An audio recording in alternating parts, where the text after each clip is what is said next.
യേശുവിൻ്റെ കൂട്ടായ്മയിൽ സ്നേഹം നിറഞ്ഞ എല്ലാ പ്രിയ സഹോദരി സഹോദരങ്ങൾക്കും പുതിയൊരു പ്രഭാതത്തിൻ്റെ എല്ലാവിധ ആശംസകളും നേരുന്നു.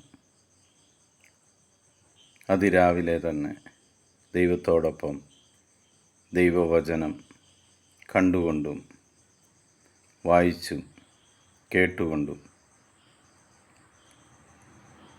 പുതിയ പ്രഭാതം തുടങ്ങാൻ ദൈവം നമുക്ക് അവസരം തന്നതിന് നന്ദി പറയാം. ഇന്ന് നമ്മൾ ശ്രവിക്കുന്ന തിരുവചന ഭാഗം ജ്ഞാനത്തിൻ്റെ പുസ്തകം 6-ാം അധ്യായം 25-ാം തിരുവചനം. എൻ്റെ വചനങ്ങളാൽ ശിക്ഷണം നേടുക, നിനക്ക് ശുഭം വരും.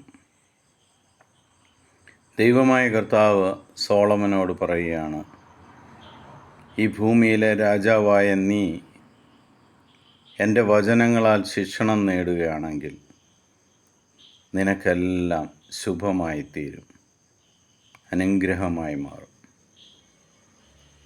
പ്രിയ സഹോദരി സഹോദരങ്ങളെ, ഈ വചനം നമുക്ക് ആമേൻ ചൊല്ലി സ്വീകരിക്കാം.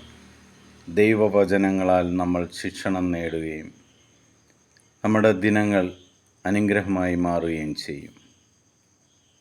നീ എന്തിനു വേണ്ടി ഇറങ്ങുന്നു, ആ ഇറങ്ങുന്ന കാര്യത്തിന് മുമ്പ് ദൈവത്തോട് ചോദിച്ച് ദൈവവചനം കേട്ടിട്ട് നീ പോകുന്ന കാര്യം അനുഗ്രഹമായി മാറും.